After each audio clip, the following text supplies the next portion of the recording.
Okay, now that we already learned the situation or the state of the Moro land during the Japanese occupation, it is now best to proceed and understand the reaction or response of the Moro people when the Japanese came and occupied the Moro land.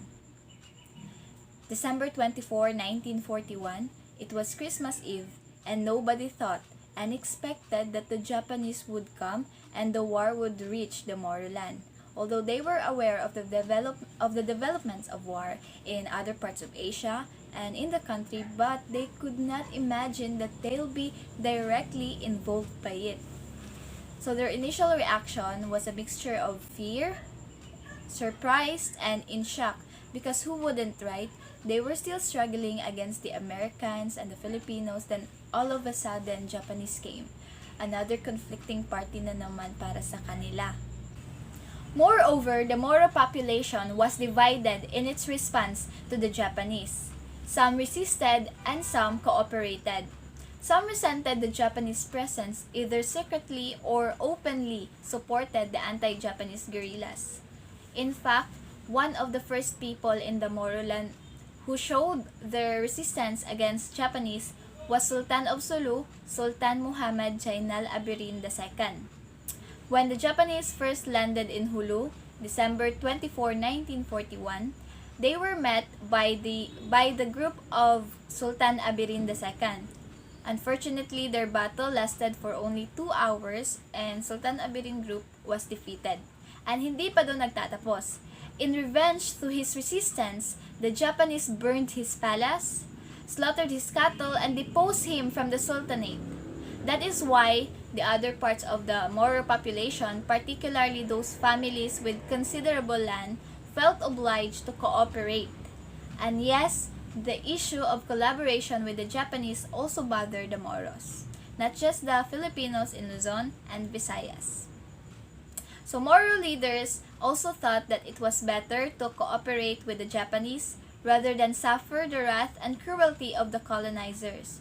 Mostly believed that it was to ease the suffering of the people, a way of making the best out of every bad situation. Because we know that during the Japanese occupation, it was one of the hardest, the darkest, the horrible part of our history.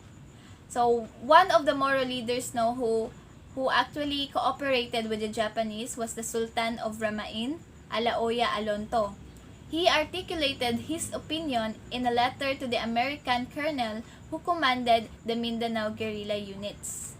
So he said in his letter that, "Before the surrender, I assured the late General Fort all the cooperation that could possibly come from me, and even after the surrender, I wanted to carry on the fight with my people who had been faithful to me and loyal to our cause. But with the Japanese threats to burn houses and harass my people, after a thorough and mature deliberation, I had no alternative except to surrender, to protect life and property from lawlessness and cruelty of our enemy. It is my paramount duty and a sacred one above everything else to render my people such service, since that fateful day of my surrender, for the sake of the civilian population, especially women and children."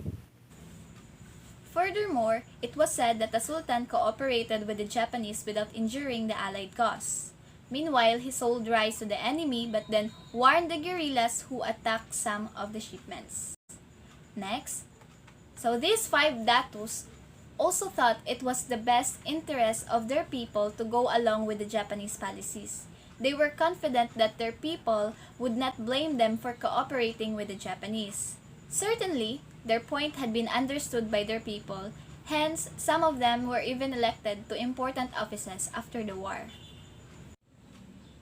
Moving forward, when the Japanese saw that they could not succeed in their aim, they changed their appeal to the Moros from coercion to addressing them as brother Asians. This strategy involved seminars and trainings to the younger generations of the Moro leaders to re-educate them along or about Asia or Japanese lines. However, the efforts of the Japanese were hard to sustain, therefore no permanent results were produced or obtained. If there was one thing that the Japanese achieved in the Moro land, it was the guarded and enthusiastic obedience of the Moros. The Japanese occupation would not leave long-lasting results because their occupation in the Philippines lasted only for 3 years. That is all for the reaction or responses of the Moro people to the Japanese occupation. This is Justin Hope, and now let's hear from Majeda Amirol the impact of Japanese occupation on Moro land.